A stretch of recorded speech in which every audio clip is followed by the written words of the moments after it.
Okay. Mentality, materiality has consciousness as condition. Sankhara pacca vijnana. That's the second page. Yeah. Number 2. Now, that is number 2 of the dependent origination. Depending on volitional formations, consciousness arises. Now, with consciousness as condition, mentality, materiality arise. So it was said. The Buddha asked, now bhikkhus, does mentality, materiality have consciousness as condition or not? Or how do you take it in this case? Then mentality, materiality has consciousness as condition, Venerable Sir. Thus we take it in this case, with consciousness as conditions, mentality, materiality arise. With formation as condition, consciousness. So it was said, now because does consciousness have formation as condition or not? Or how do you take it in this case? Consciousness has formations as condition, Venerable Sir. Thus we take it in this case, with formations as condition, consciousness arise. We see this in Maha Tanha Sankhaya Sutta. Now, formations are called sankharas. When sankhara is there, consciousness arises. What is sankhara? We mentioned, we gave several definitions and explanations, examples and similes to make consciousness, sankhara clear. Activities. Sankhara is Activities. Sankhara means activities. What are those activities? Verbal activities, physical activities, and mental activities. Physical activities are inhaling and exhaling. Activities, when anything moves, consciousness arises. Activities means movement. Verbs. It is not something static. Activities means always something happening. When something happening, consciousness arises. That means consciousness does not arise without any movement. You know that? When somebody is almost dead, like unconscious, like dead, in order to see whether the consciousness is there or not, we move the person.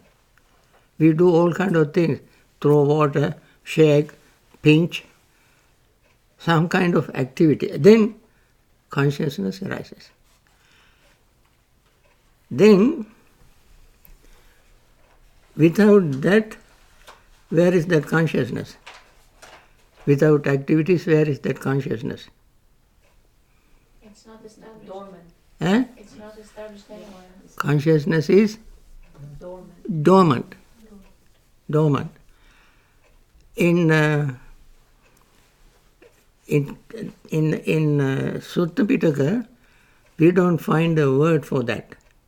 But in Abhidhamma, I try to not to use Abhidhamma that much, but in this case I like to use this word until I find a better terms, better words. That is called Bhavanga Citta. Bhavanga Citta. According to Abhidhamma, Patisandhi Chitta, Bhavanga Chitta, Chuti Chitta. There are three states of consciousness. The moment we are conceived in mother's womb, it is called Patisandhi Chitta. At the moment of death, we call it Chuti Chitta. Chuti. Chuti Chitta means the consciousness that ceases. And Chuti means leaving. Leaving. It doesn't mean that the same consciousness that left in the previous life body goes to the new existence.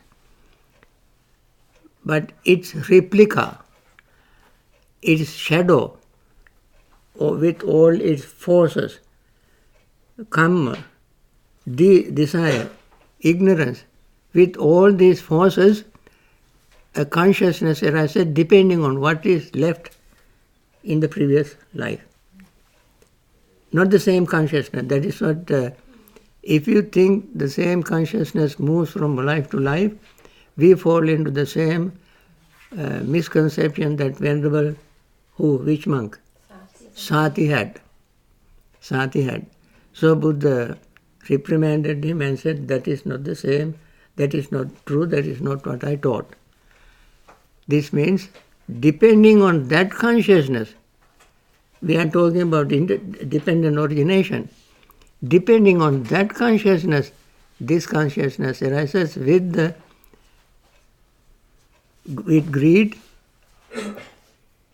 ignorance, and karmic force.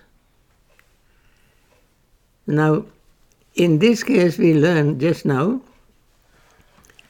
in this course, there has to be the thought, yang vitaketi, chinteti, vitaketi, vikappeti, anuseti.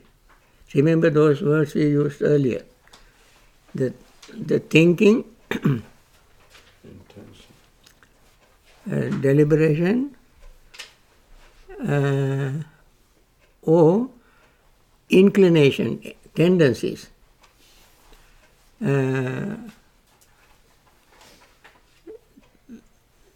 Consciousness arise.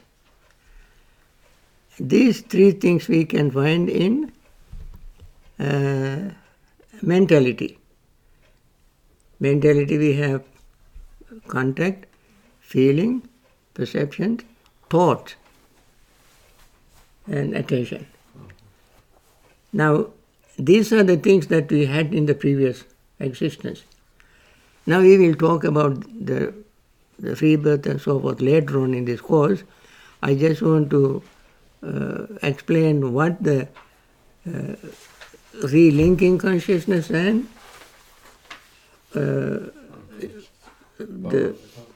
Patisandhi birth consciousness, Patisandhi Chitta.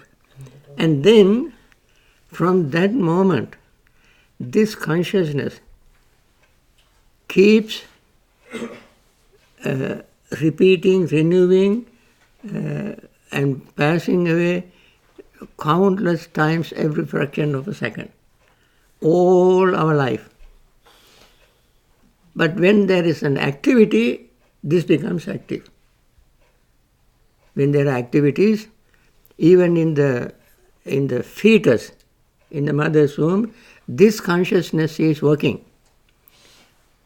But it is not noticeable, not discernible, but it is working. That is why when the child is born, child is immediately aware of something happens. It is a shock. Environment changes, and the child will cry, or some kind of movement. Some midwives or nurses or doctors say some babies don't cry at the moment of birth, but most babies cry. Then start more activities, and then consciousness works throughout that baby's life. So, this is how consciousness depends on activities. The consciousness that we talk about depends on activities. If there are no activities, the consciousness will not be discernible, perceptible, knowable, and the baby die. So, Buddha wanted to make it clear to Sati, don't think that the same consciousness goes from life to life. Then we are falling into very wrong misunderstanding, wrong view of permanent eternal self. Okay. This is another very interesting next step. Consciousness is compared to magic show. Mind, mentality, consciousness, chitta, mano, vijnana. Now, this is very famous simile we find in Samyutta Nikaya, and there are some discourses, even little booklet was published on this particular simile. And Buddha said,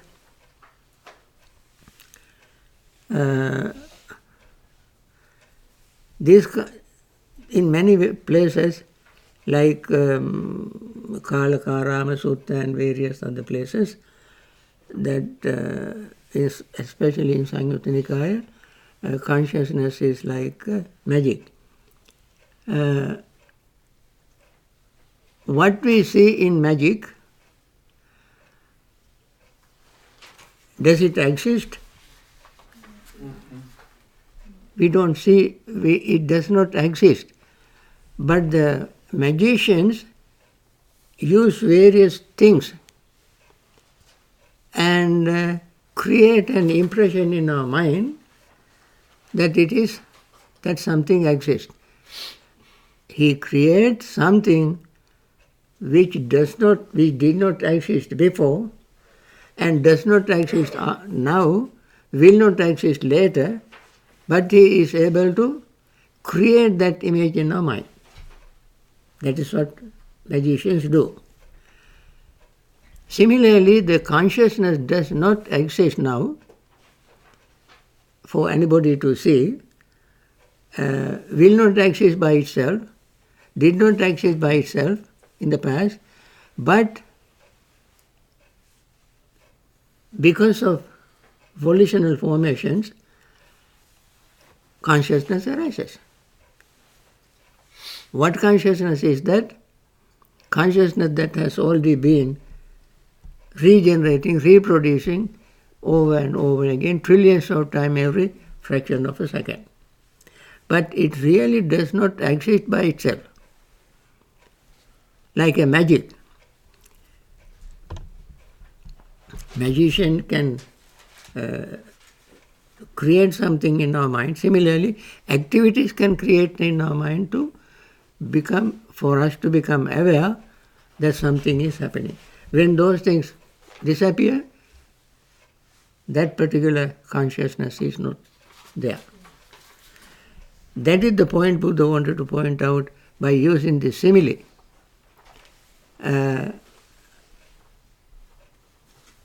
In the simile, when the magicians it's called magic, what you call Maya, it's called Vidya in Sinhalese, Vidya. Vidya means science, Vidya. In Pali, Eh? In Pali, right? In Pali. Yeah. Vidya is science, Vidya in Sanskrit. Now, there is Vidya, they call Vidya for Avidya. In reality, it is Avidya. Euphemistically or mysteriously, people use the word Vidya. In order to see Vidya in magic, you have to have an enormous amount of Avidya. If you don't have Avidya, you don't see Vidya, magic. when you go to see the magic show with lot of big dosage of avidya in your mind to see vidya. But if you go there without any avidya, you don't see vidya. Right? Did you get it? Yeah. For instance, avidya is like darkness. Darkness. Can you see a movie in the dark, in the bright light? No. There is no movie. But if there is a very pitch dark, there is a, what do you call, cinema halls are always dark. They make it dark in order for us to see something, 3D movies and all kind of things we can see. As soon as the light arises, all what we have been seeing disappear. Similarly, when vidya arises, knowledge arises, wisdom arises, all these that we see with avidya will disappear. So that the magic simile, magic show simile, is a very appropriate simile to illustrate the meaning of consciousness. So, and I said, these three words, chitta, mano and vijnana, means the same thing, but slightly different, a different state of consciousness. So Buddha said, but bhikkhus, as to that which is called mind, mentality and consciousness, the uninstructed worldling is unable to experience revulsion towards it, unable to become dispassionate towards it, and be liberated from it. For what reason? Because for a long time this has been held to by him, appropriated and grasped thus, this is mine, this I am, this is myself. Therefore, the uninstructed worldling is unable to experience revulsion towards it, unable to become dispassionate towards it, and be liberated from it. Now, remember when we talk about self,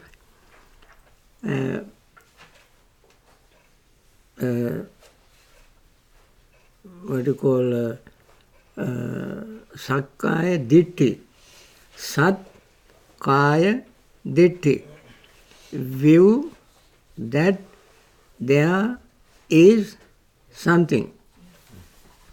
Sat means, the word sat is used in two senses in Sanskrit especially.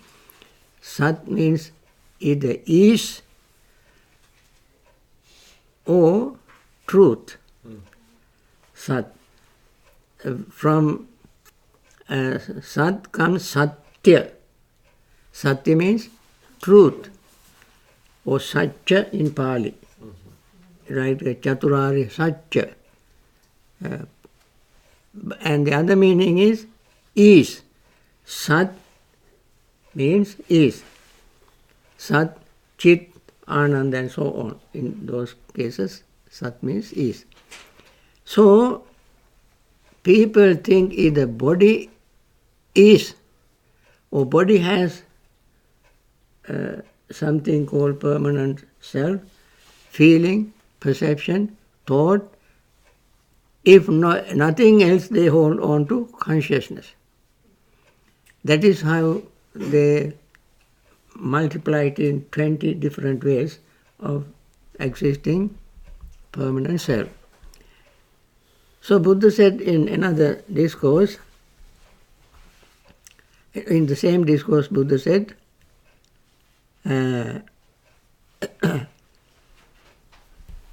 It would be better because for the uninstructed worldling to take as self this body composed of the four great elements rather than the mind. For what reason? Because this body composed of the four great elements is seen standing for 1 year, for 2 years, 3 years, 4, 5 or 10 years, for 20, 30, 40, 50 years, or even for 100 years, or even longer. But that which is called mind, mentality and consciousness. Now in this case Buddha used these three words synonymously. What are the three words? Chitta, Mano, Vijnana. These three words are used synonymously. But these three words, we have to understand the meaning according to the context. Now let me finish this part. Now, so Buddha said,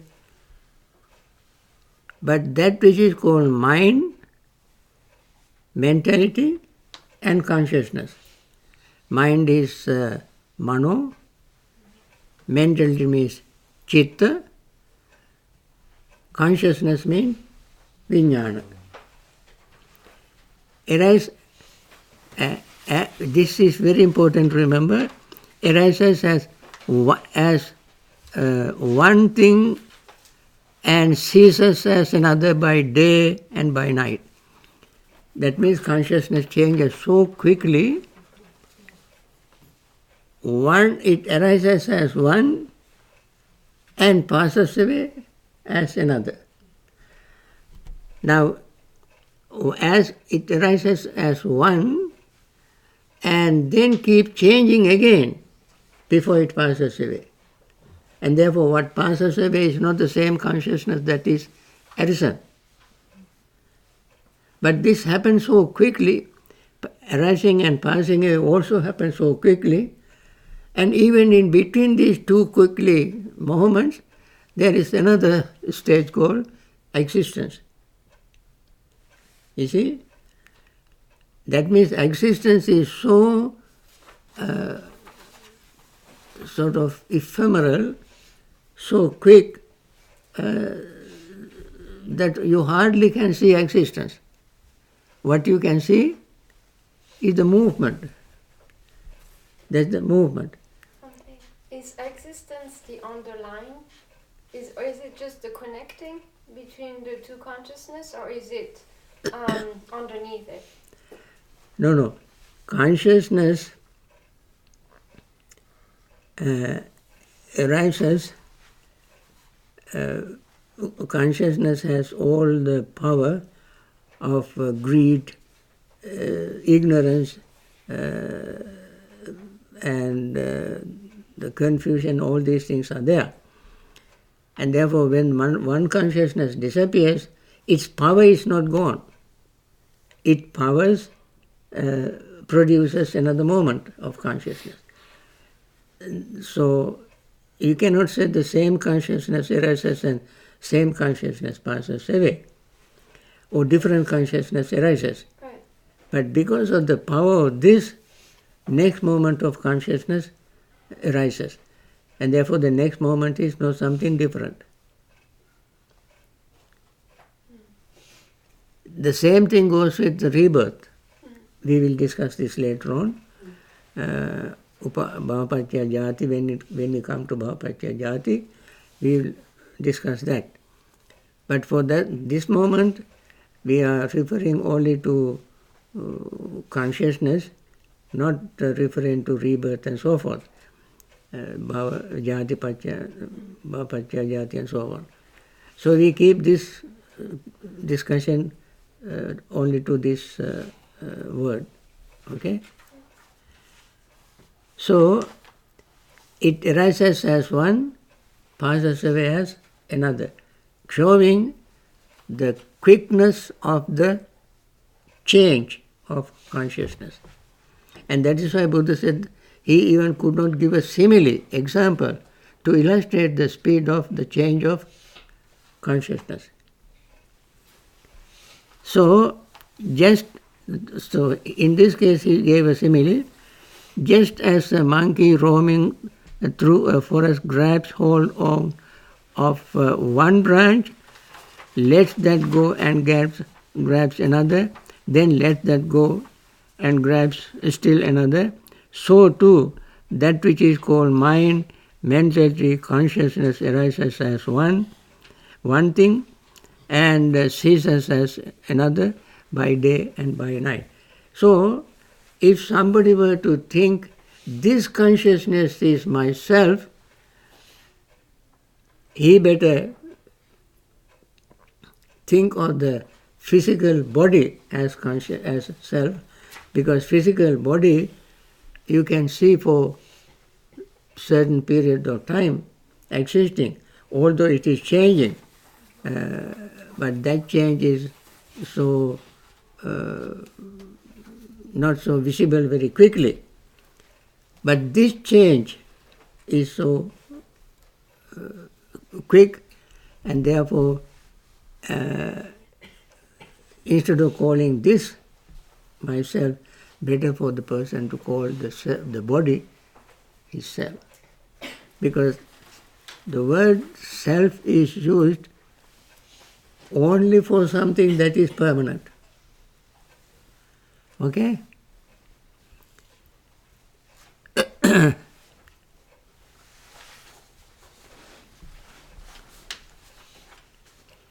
So Buddha comes to the very heart of this matter. There in bhikkhus, the instructed noble disciples attends closely and carefully to dependent origination itself thus. When this exists, that comes to be.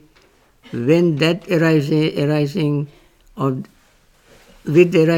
this, that arises. When this does not exist, that does not exist to be.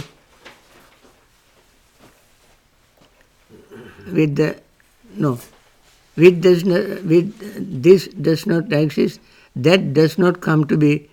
With the cessation of this, that ceases. That is, then he gave the simile, examples. That is, with the ignorance as conditions, volitional formations, and so forth. Now, all these 12 links of the dependent origination that we have memorized and repeat again are just examples. All these 12 links are examples of the dependent origination principle. What is this principle, this formula, this rule?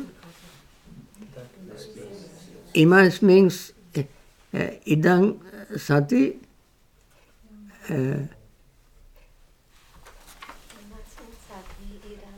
Imas means sati idang hoti. Imas means asati idang na hoti.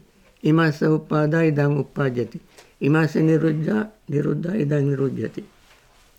So, when this arises, this arises. When this does not arise, this does not arise. That means we have to take two things always simultaneously. Two things. Simultaneously, not one after the other. That is the very important point to remember of the dependent origination.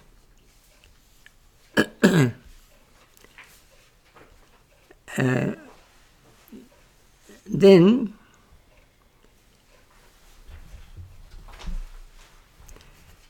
to make our discussion, somewhat simple, I say to make the distinction between these three words, chitta, mano, vijnana, I would say chitta means the mental capacity to create countless things.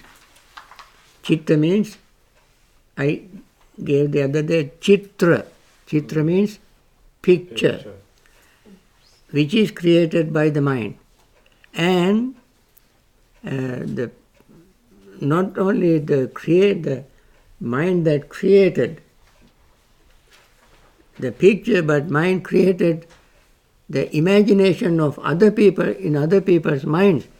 They can use in these various color combinations, millions of pixels, put all of them together. In their mind, they can also imagine this a woman, this a man, this a boy, this a girl, this old person, the young person, of all sort of things you can put into the picture. To make it worse, nowadays they are surrealism, or the modern, what do you call it? Yeah, you can AR something they call it. Yeah. No, Augmented reality. augmented reality. Augmented reality. And that you can create trillions of things in your mind. I heard that somebody went to Sri Lankan museum and he was admiring the picture in the wall. He was spending hours on looking at it. And then somebody asked, what are you looking at it? See, this person has so much imagination, such a powerful mind to create this picture and so forth. What he was admiring was the watermark, something. There was a leak in the roof. It left some watermark. And he thought it was a wonderful picture somebody created. Avidya. Avidya. So, the mind is so powerful, you cannot, whatever we see today, the languages, science and mathematics and computers, we cannot count the amount of things that this moment we are using and not using, so forth in the world, that we have created over the period of last several millions of years. Human mind created so many things, and therefore it is called chitta. Chitta. Then, therefore,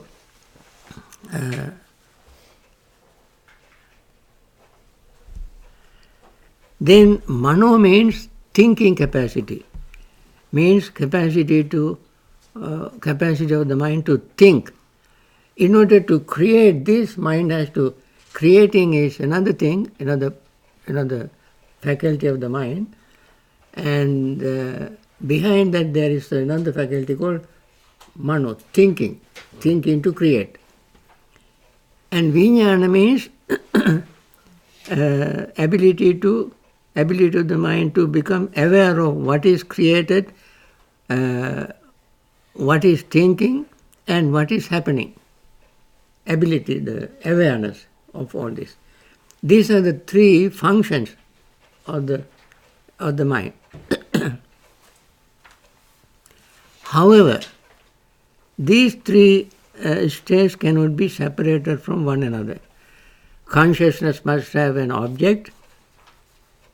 It can be the five aggregates or anything outside. It is consciousness that becomes I consciousness, mind consciousness, and so forth. The consciousness can become aware of all this. This is what I thought. Then, in the Dhammapada, we have a whole chapter called Chitta Vagga, describing the states of consciousness. And there Buddha said,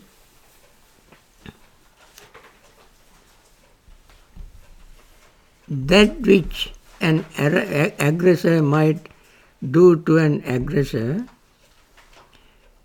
or an enemy to an enemy, a badly directed mind might be worse than that for him.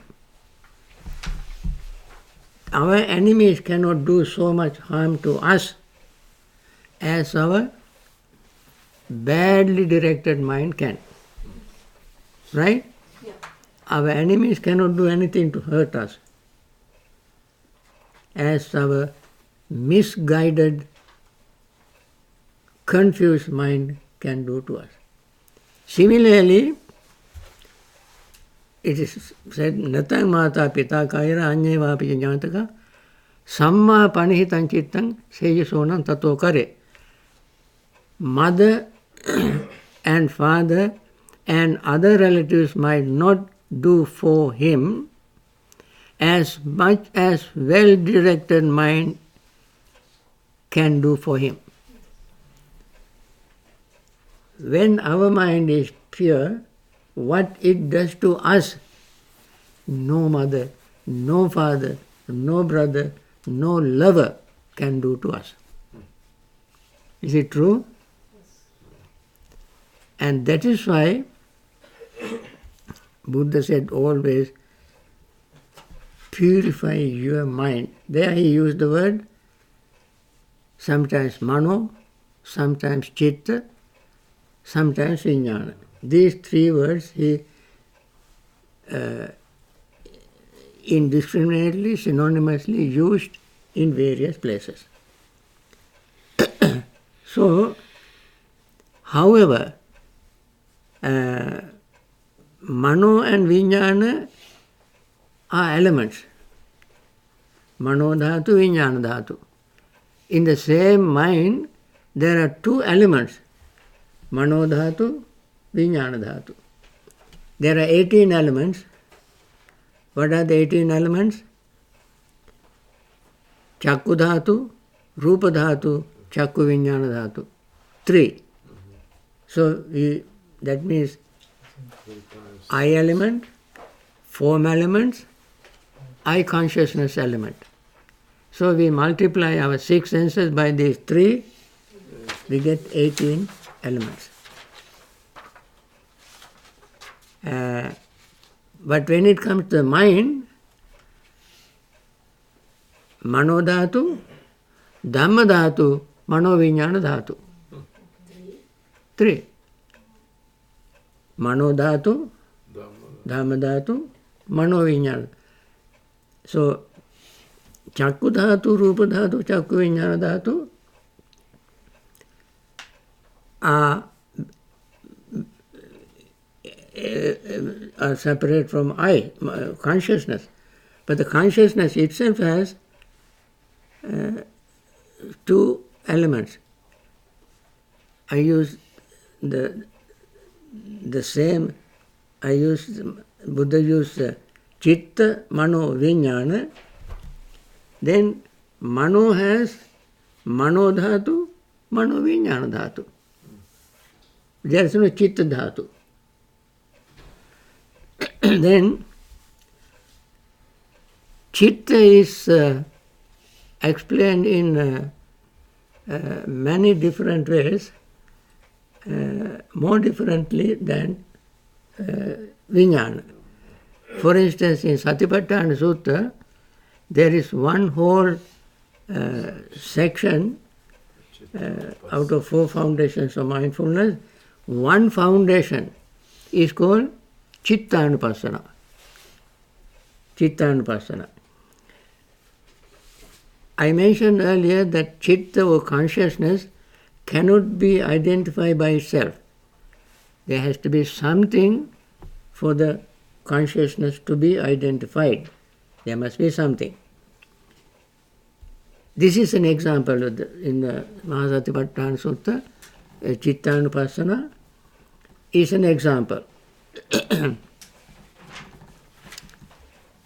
In this section we see, we don't see any pure consciousness, talking about any pure consciousness for us to focus our mind on. But we can see how many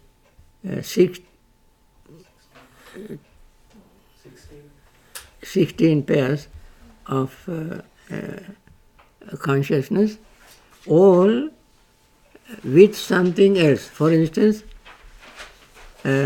consciousness with greed, consciousness without greed. Consciousness with hatred, consciousness without hatred. Then consciousness with delusion, consciousness without delusion. Then contracted consciousness, distracted consciousness. Consciousness that has become great, consciousness not become great. Surpassing consciousness, unsurpassing consciousness. Then concentrated consciousness, unconcentrated consciousness. Liberated consciousness and unliberated consciousness. Okay. What's Yeah. the difference between distracted consciousness and unconcentrated consciousness? Distracting consciousness, The difference between distracted consciousness and unconcentrated consciousness.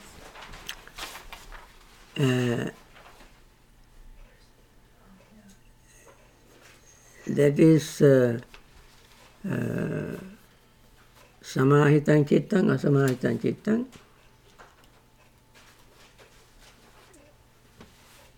Distracted consciousness and And unconcentrated.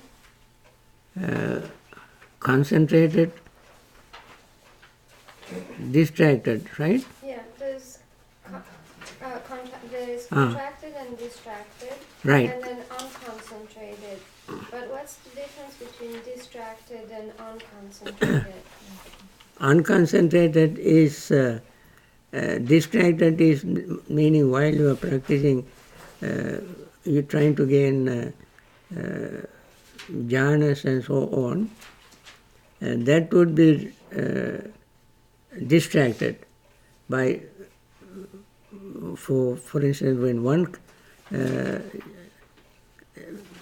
the opposite of the jhana, when one jhanic factor arises, then the jhana will, you will not gain jhana.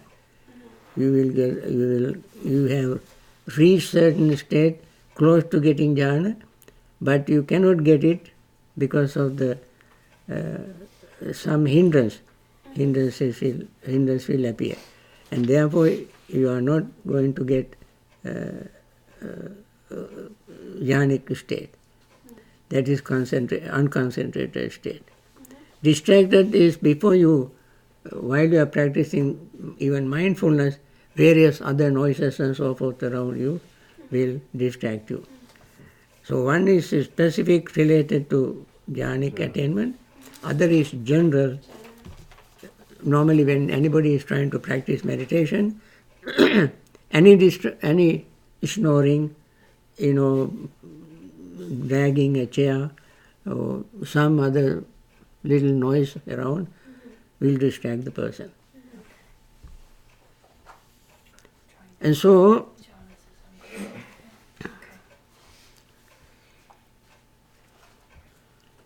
therefore, consciousness can be seen with certain other mental factors. These greed, hatred and delusion, all these are other mental factors. Without these mental factors, these are called sankharas. Now, without these sankharas, consciousness cannot arise and notice. Therefore, conditions, sankhara, consciousness. When sankhara arises, consciousness. When greed is a sankhara, when greed arises, consciousness arises. When hatred arises, consciousness arises. Greed cannot arise without consciousness. No consciousness can arise without greed. No mental factor can arise without consciousness. No consciousness can arise without mental factors. Ekuppada nirodhacha. They both arise together and both pass away together. And we mentioned metta practice. Metta there Buddha used the word chitta. We all know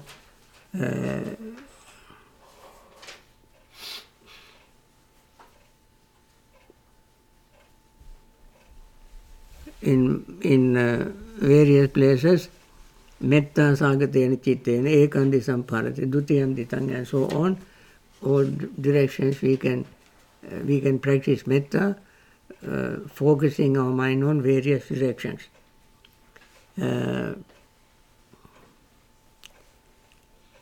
So he uses the words metta sagatena chittena, metta chittena in various places. Then one time the monk asked the Buddha,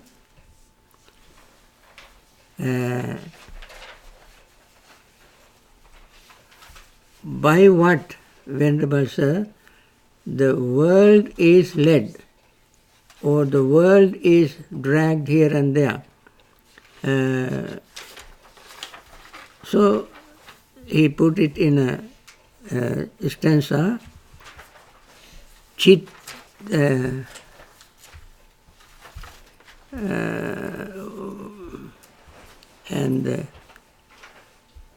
the question is this, the answer is this: chittena niyeti loko chittena parikasati chittasya ekadhammasya sabbe vasamannagu. Chitta, there he used the word chitta. That means the world is led around by mind. By mind it's dragged here and there. Mind is the one thing that has all under its control. In Samyutta Nikaya you can see that. Then, even in Ratavinita Sutta, you know the trailer chariot simile discourse.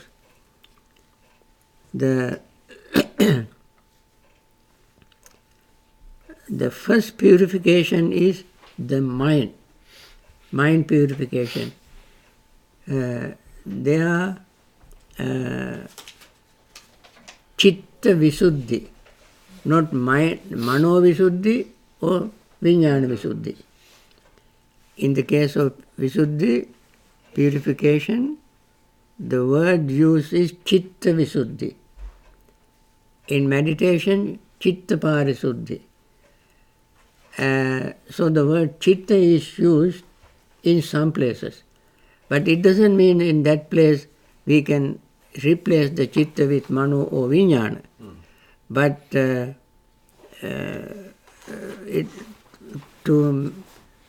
for that particular place, the word chitta is used.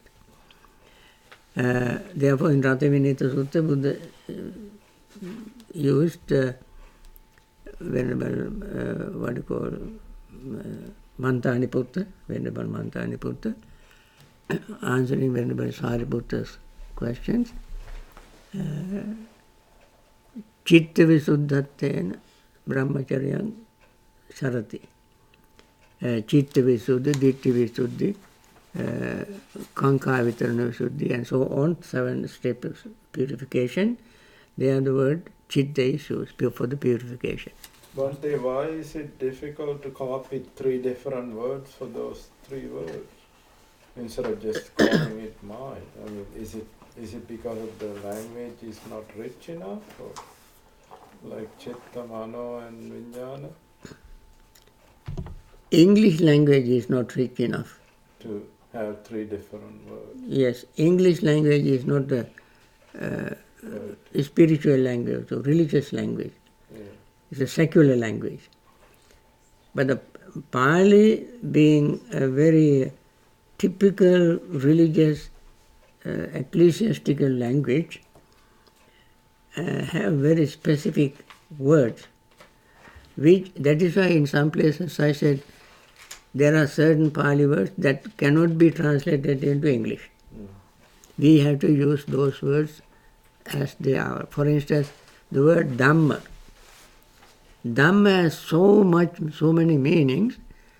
I remember a gentleman from Yale University wrote a thesis, for PhD thesis, on the word Dhamma. So much meaning is there in the one word Dhamma. But when we translate into English, what do we call it? Religion. Huh? Religion. Religion. Religion. I would translate as truth. Truth is one meaning, nature is another meaning, like Jati Dhammo, Jara Dhammo, Vyaya Dhammo and so forth. Jati Dhamma means the nature of birth. Jara Dhamma, nature of aging. And Utu, the temporary, what do you call, seasonal changes is Season change. Dhamma, it's a certain niyama, Dhamma, and so forth. That is that person's nature. In that case, we use the word Dhamma. But in a very specific Buddhist terms, Dhamma, as you said, is the truth. Truth. That is why when it was codified, the Dhamma, Buddha's teaching is they use two words, Dhamma Vinaya, the truth and discipline. But when we say the truth in English, it has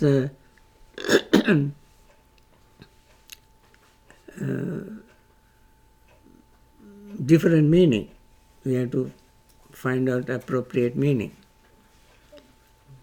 Then Bhante, I know, sorry to interrupt, but man, I got the vijnana, I understand chitta, how you explain it, and factors of chitta, and how to use the chitta. What is man? Can you repeat? Like, what is man? Mano, right? eh? Mano. Man is thinking. Thinking. Man is thinking. And that is why many people, I don't know whether it is right or wrong, Manusa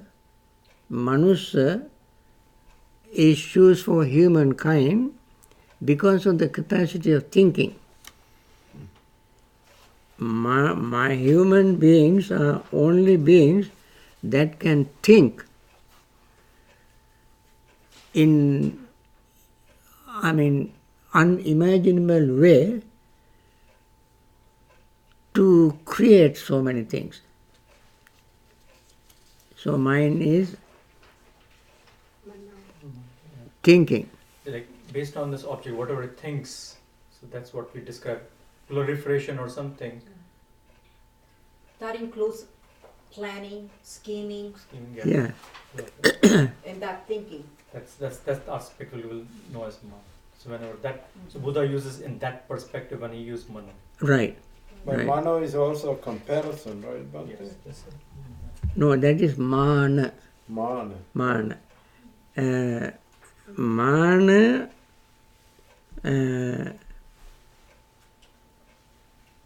comes from what you call Measure. imagination of I. Imagination, even imagination is coming from mano, imagination.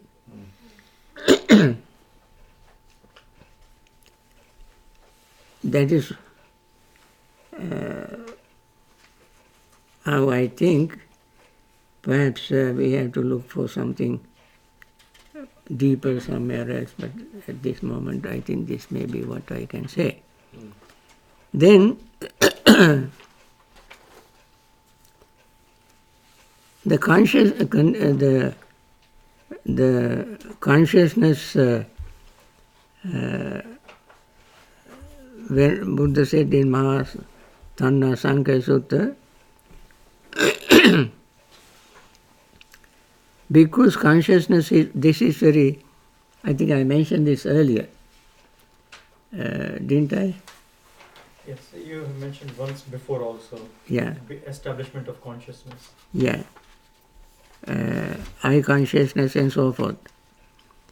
And when the Buddha talked about the purification, talk about the luminosity, he used the word chitta. That means consciousness. And Buddha said in Anguttara Nikaya, there's a section, Pavasaramidam bhikkhave chittam sanchako agantuke upakilesa upakilitam tang asutava tutujjano nappajanati tasma asutavasta pusujjanasya chitta bhavana nama natti. Now this is very interesting statement. Luminous bhikkhus is this mind, but it is defiled by adventitious defilements. The uninstructed worldling does not understand this as it actually is. Therefore, I say that for the uninstructed worldling, there is no development of the mind. Although he used the word chitta, but it's translated into English as the mind, not consciousness. Now, that means in reality, in this case, we should use in English consciousness. Consciousness is luminous in itself. Consciousness is luminous in itself. But adventitious defilements defile it. That means somebody can interpret that defilement is not in the consciousness. Defilement always comes from outside. Now, if the consciousness is luminous, adventitious defilements can defile it. Luminosity does not mean purification. That's what I was going to ask you, Bhante. Yeah. Anything luminous, everything shine is not gold. Right? No glitter. Even this foil aluminum foils is luminous. It doesn't mean that it's pure. Consciousness can be luminous, but it has inherent defilements coming from previous life. Remember when we talk about what you call rebirth consciousness, which is the power, the coming in nutshell from previous defilements, and therefore the atom or what you call root in a rudimentary form of defilements is in the mind, conscious mind. But that can go either way. It can be purified or defiled. Ordinary person, uninstructed, unlearned person, unlearned means person who has not learned the Dhamma. In the Buddha's teaching, unlearned person means always a person who has not learned the Dhamma. We may have learned great literature, all kind of things in the world. Until we learn the Dhamma, we are still unlearned persons. Is that the same as Patujana? Eh? Patujana? Is that the same as Patujana? Putujjana. Putujjana. Yeah. Putu means multitude, large. So they belong to the large amount of beings, Putujjana. The one who learns the Dhamma is called Arya Savaka. Arya means noble. One who learns the Dhamma becomes noble. So we all don't want to become noble people. Okay? Bhante, what is the Pali word for luminous? Is it aloko? No, Pabhasara. Pabhasara. Pali word is Pabhasara medam bhikkhave chittang tanchako agantuke upakilese upakilitang tang asutava putujjano nappajanati tasma asutavasa putujjanasa chitta bhavana nama natti. The mind is bhikkhu's mind is luminous. That uninstructed worldling does not know. Therefore, for uninstructed worldling does not practice concentration meditation. It seems like luminous is not the right translation for that. No. You didn't get the meaning. This is a very deep word. Yeah, I mean, it's very hard to. Luminous means something shiny and light in there. Right. Any ordinary person can be shining. Right. You see? But inside, we don't see the core of that consciousness. In the core, in the root, there is a root of defilements. And therefore, defilements attract defilements. When the mind has defilements inside, that hidden defilements can drag other defilements from outside. And that ordinary person does not know. And therefore, instead of letting the mind drag defilement from outside, ordinary person, if he is an Arya person who has learned the Dhamma, knows the way to remove what is there inside the mind. Since he does not know, he does not practice meditation. So the why we practice meditation is not to bring external defilement, but to remove the defilement that we already have in the mind. And therefore the Buddha said, Pabhasaramedam bhikkhave tanchako agante upakilitang tang sutava arya savako yatha bhutam pajana tasma sutava arya savakasa chitta bhavana nama atti. That is, luminous bhikkhus is this mind, and it is freed from adventitious defilements. The instructed noble disciple understands this as it really is. Therefore, I say that for the instructed noble disciple, there is development of mind. We first must recognize that we have the root of purity. We are not sinners for the rest of our life. We have certain defilements which can be removed from our mind. So from the very beginning we have a hope for purification. If we are exposed to the right Dhamma, right person,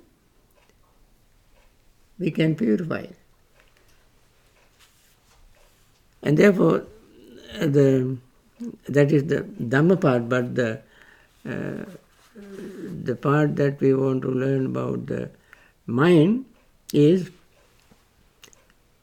the term we want to use here is chitta, which also is called consciousness.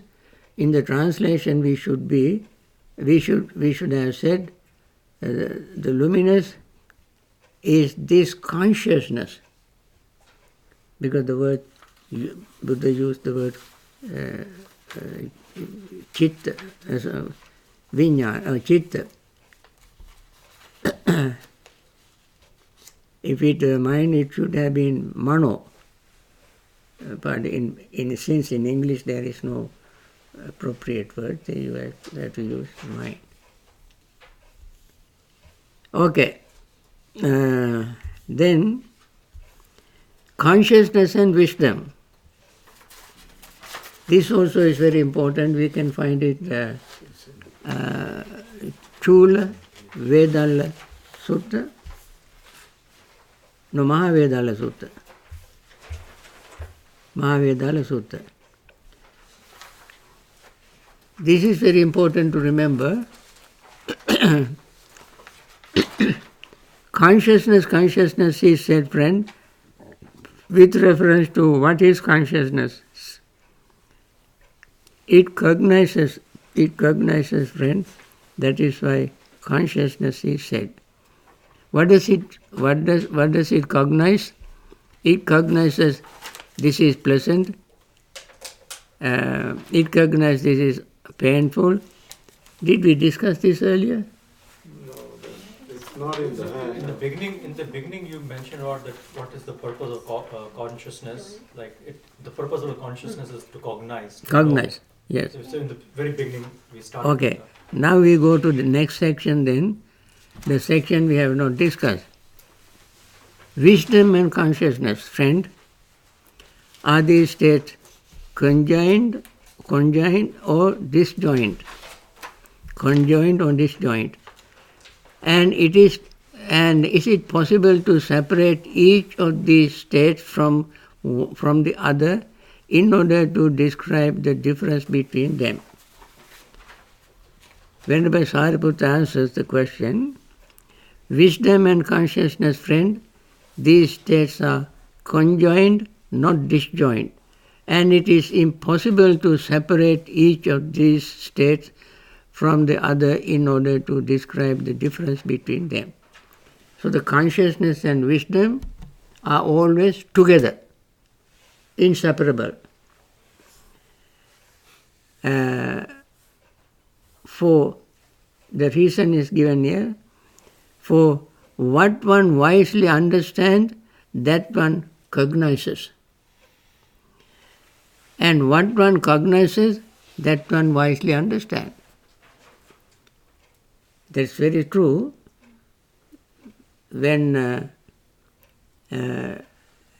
one understands, that person cognizes his understanding.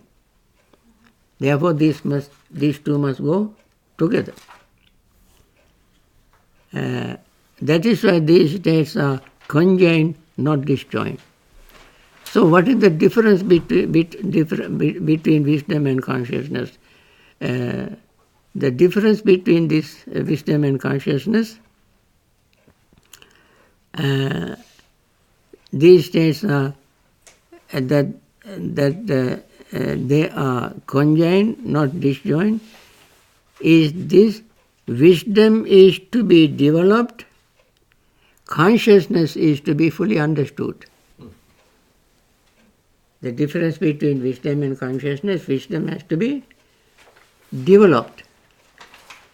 Consciousness is to be understood. That's the difference. So Bhante, the total idea is so as you develop your wisdom, then you can understand the true nature of your consciousness, the luminous nature of the consciousness. Otherwise, because our wisdom is not developed, it's like there's ignorance in it. That's the reason we don't realize that luminous nature of that consciousness. So you understand the luminosity through wisdom. Yeah, that's true. But Bhante, understanding is also the function that needs to be performed in relation to the first noble truth. Yeah. So understanding consciousness also probably has to do with understanding suffering. Right. Right. I think I should stop here now, and I allow you to ask me questions. I think there are many more things to discuss. Let me see.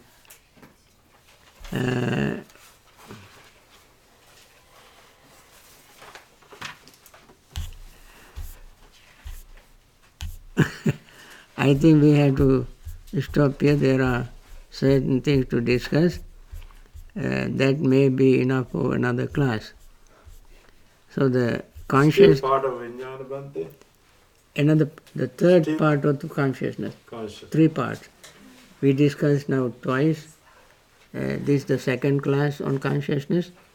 We will have one more to 17. finish it. All right?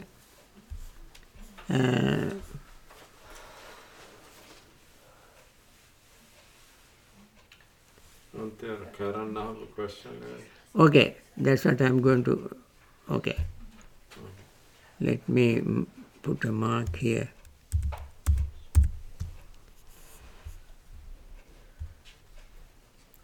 Okay. Now, yes, somebody asked me a question earlier out of the class. Then I told her that I would answer the question at the class for the benefit of everybody. It's a very interesting question, very good question. Question is, does suffering exist or not? Depends on your consciousness. Ignorance, wisdom.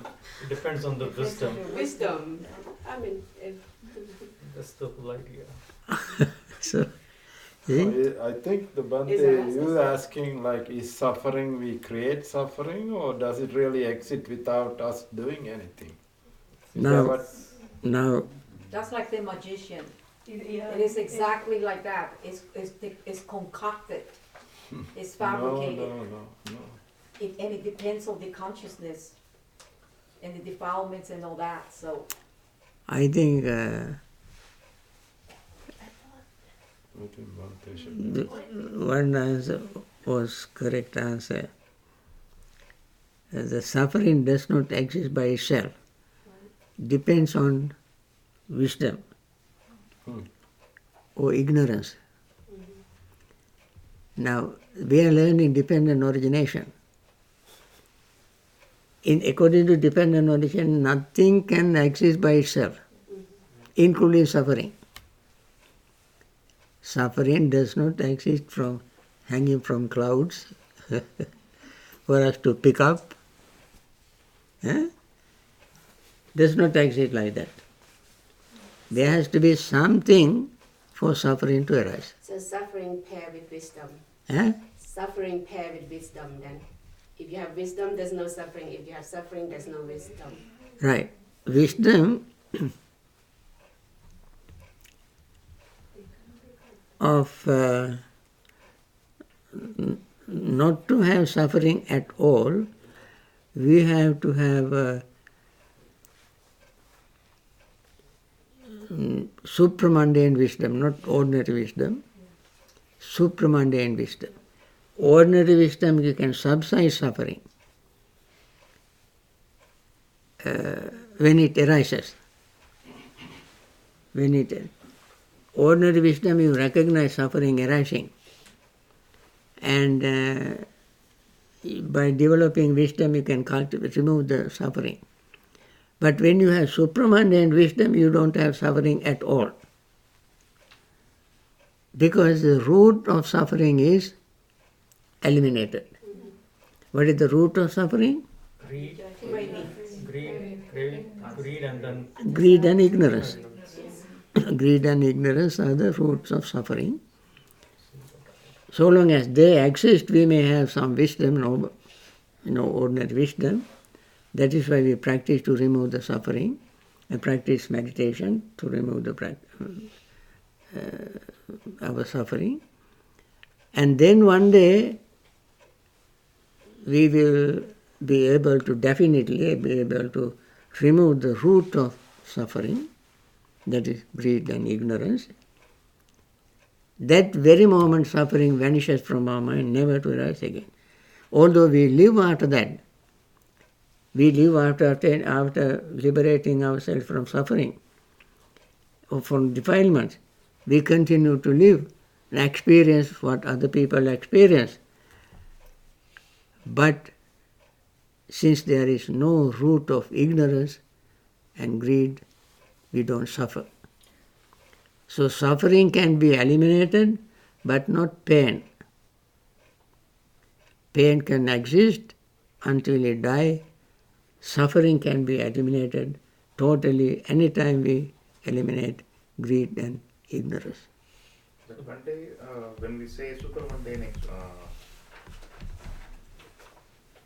we are talking about arahants, not about sort of Arahant, right. Right. Bhante, can you also say that, like, because the first noble truth is suffering exists, and then if the question is does suffering exist, then the second noble truth is yes, if there's a cause, right? Is that also the answer? If the Second noble truth is the cause of suffering. That's true. yeah. Now,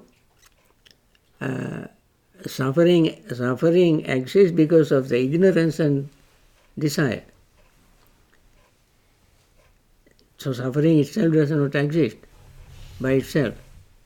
And depending on greed and ignorance, suffering arises. That is why the second noble truth eliminates the greed and the root. So can we call this based on dependent origination? So suffering is like a formation, like visankhara, which we create kind of thing? Is it a mental object which we, based on situation and everything, we prepare that as a something our consciousness get attached to, and then because of our ignorance we get attached to it and we Create suffering.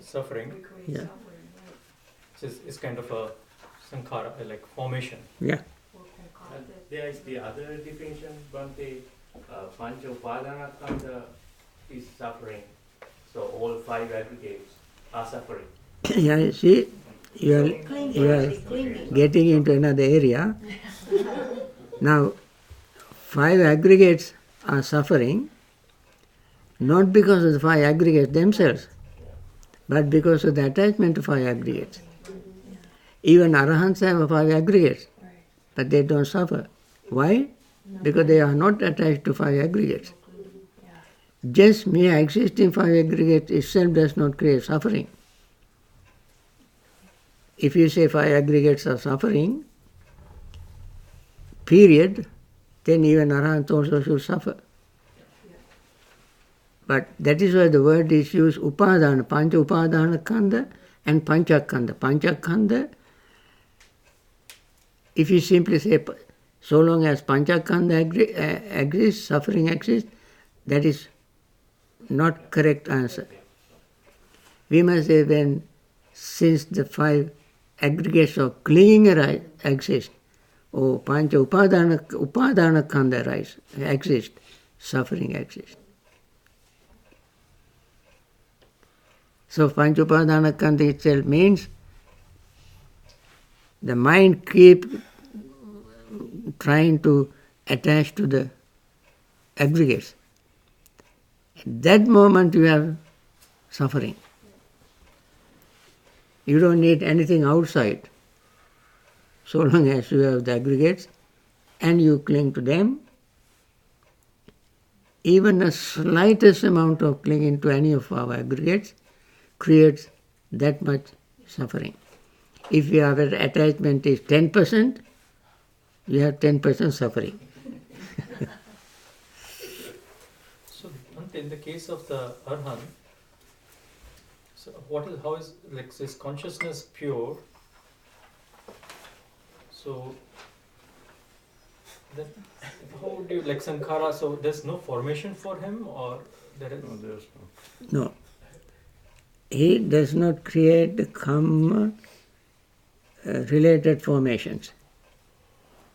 He has formations, the body is a formation. His entire body is a formation. Inhaling, exhaling is his formations. What you call kaya sankhara. He has to inhale and exhale. He has to have oxygen in the body and so on. This kind of sankhara are there, but not karma creating sankharas. So like, because I think earlier somebody I think mentioned was like, and you mentioned that because our clinging, we kind of recreate that, like we create like again another seed of that to exist again. Like because of our ignorance, we recreate that because we attach, and then we recreate Right. Another moment for that consciousness to arise. Right. So in this pattern, so in his case, he's just letting the whatever has been created so far, he's allowing it to let it pass through and die. Yes. I think we gave the simile, Buddha has given a simile many times, the same simile. That's called Thalavattu Katha. Thala means the palm tree. If somebody has like a Hercules power, take a very sharp sword and give one blow, and so he does it so quickly that the tree doesn't fall. But it's completely, it's a sap bringing the life to the tree will be cut off. It will never, and tree will stand. Similarly, when one attains full enlightenment, all its defilements for creating karma would be completely destroyed. But still the person lives, just like that palm tree stands without getting nourishment to live. And for him, they describe like functional karma, and then for us it's like karma, but them is like functional karma. We must refrain from using the word karma for him, in his case.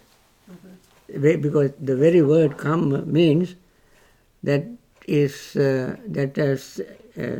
implies greed and ignorance.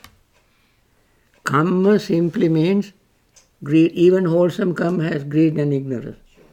And therefore the word karma should never be used in the case of arahants.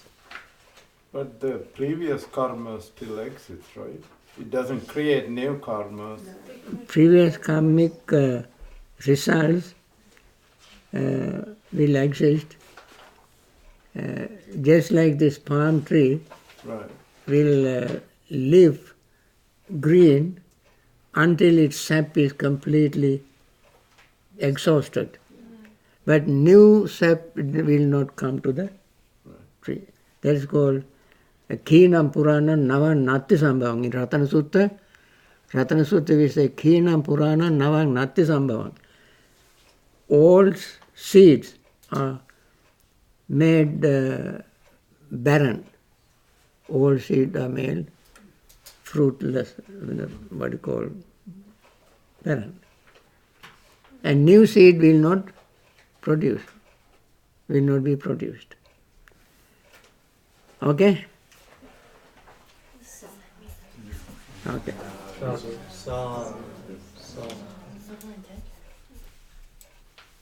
Bhante, are you taking